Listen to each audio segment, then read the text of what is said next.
Welcome to your lesson for Unit 2, Section 1, using inductive reasoning to make conjectures. Missy McCarthy, Okemos High School math instructor. Alright, so first, just to get a feel for what inductive reasoning is, we're going to get your brain all warmed up. In each of the following examples, you'll find a logical sequence of 5 boxes. Your task is to decide which of the boxes completes this sequence. To give your answer, just select one of the boxes marked A through E. At the end, I'm going to tell you the answers so that you know whether or not you're correct. Let's get started. Here's question 1. Here's the sequence. Here are your choices for which comes next.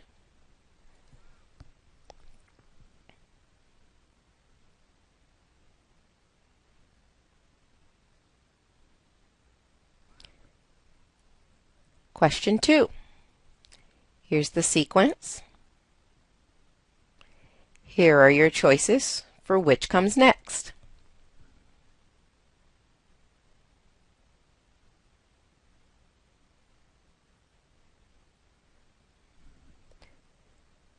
Moving on to question 3.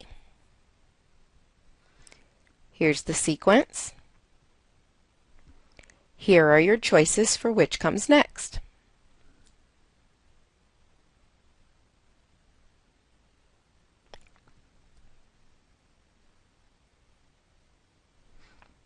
Okay, moving on to number 4. Sequence and choices.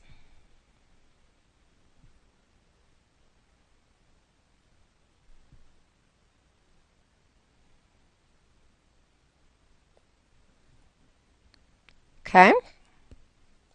Here are the answers. Number 1 was E. Number 2 was D as in dog. Number 3 was D as in dog. And number 4 was boy. Okay, here's what you were using. You were using a process called inductive reasoning. And the inductive reasoning test that you just took measures the abilities which are important in problem solving. These tests measure the ability to work flexibly with unfamiliar information and to find solutions. People who perform well on these tests tend to have a greater capacity to think conceptually as well as analytically.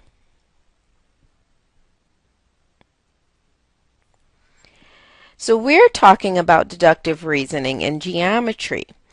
When deductive reasoning is simply when several examples form a pattern and you assume the pattern will continue, you are applying inductive reasoning.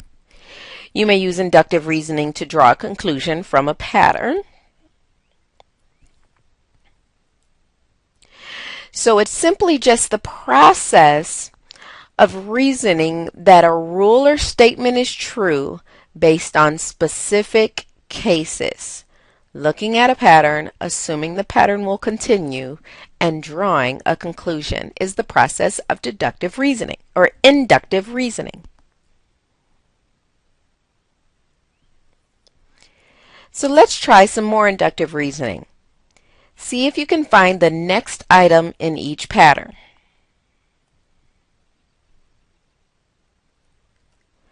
For the first one, it's January, March, May. What's happening here? If this pattern continues, what would be next? It appears to me as if they're skipping a month each time. January, skip February. March, skip April. May, skip June. So our answer would be July. All right, let's look at the next pattern. 7, 14, 21, 28. For this one, it appears as if they're simply counting by 7. So if this pattern continues, the next number would be 35. Now here's a visual for us in part C of triangle which appears to be pointing up, a triangle which appears to be pointing to the left, a triangle that appears to be pointing down. So the next one in the sequence would be a triangle pointing to the right.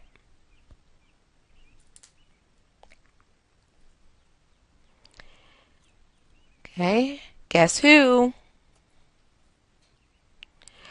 When you make a guess based on inductive reasoning, that guess is called a conjecture. A conjecture is simply a statement you believe to be true based on inductive reasoning. So each of those conclusions that we drew back in the beginning and in the last 3 problems were all conjectures. Statements that we believe to be true based on inductive reasoning. Okay, so we're going to complete these statements or make a conjecture or based on what we believe to be true. The product of an even and an odd number is... I'm going to try a few and see what I get before I finish my conjecture. I'm going to use inductive reasoning. 3 times 2 is 6. 5 times 4 is 20. 7 times 6 is 42.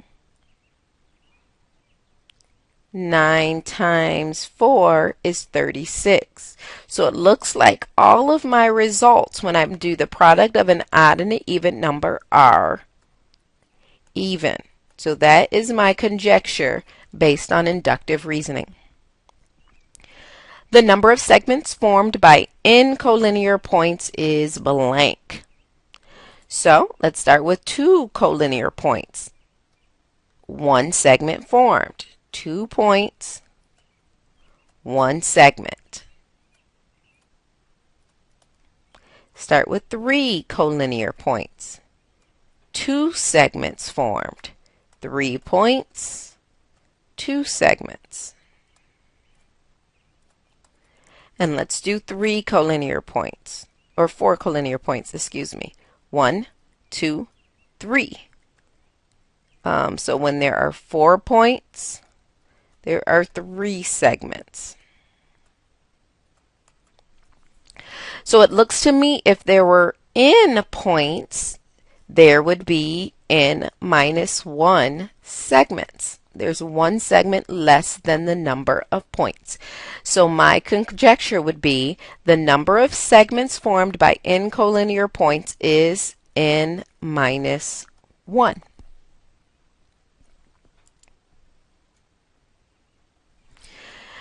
Okay, some patterns have more than one correct rule. For example, 1, 2, 4 can be extended with an 8, multiplying by 2 each time, or a 7 by adding consecutive numbers to each term. Add 1, you get 2, add 2, you get 4, add 3, you get 7.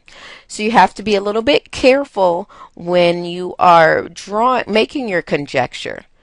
Using inductive reasoning. And also, wherever the pattern comes from needs to be careful to give you enough in the pattern so that you can draw a conclusion.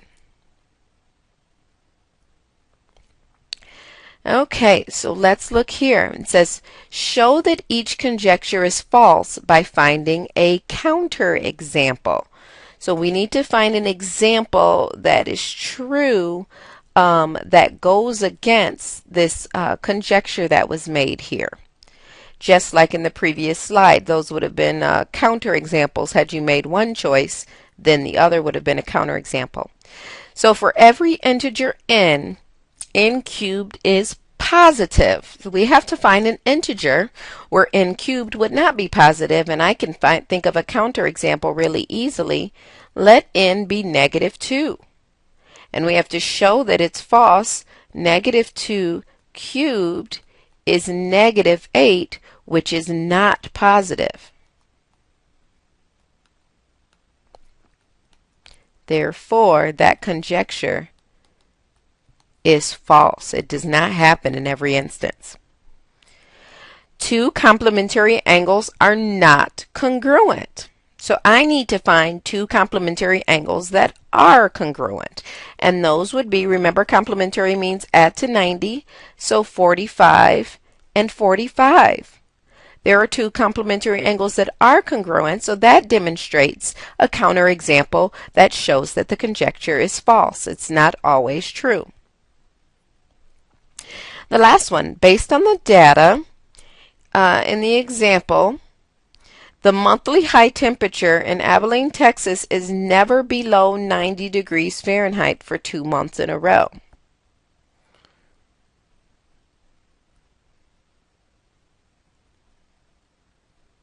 So I'm going to say false because our counterexample here would be December, January, February. All three of those months would give us below 90 for 2 months in a row.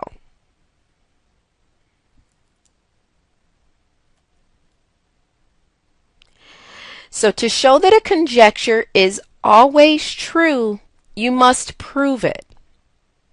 And we'll talk about that a little bit later. To show that a conjecture is false, you have to find only one example in which the conjecture is not true. And that's what we were finding in the previous slide, counterexamples. A counterexample can be a drawing, it can be a statement, or it can be a number, any of which that would prove that the conjecture is false. It's not always true in every instance.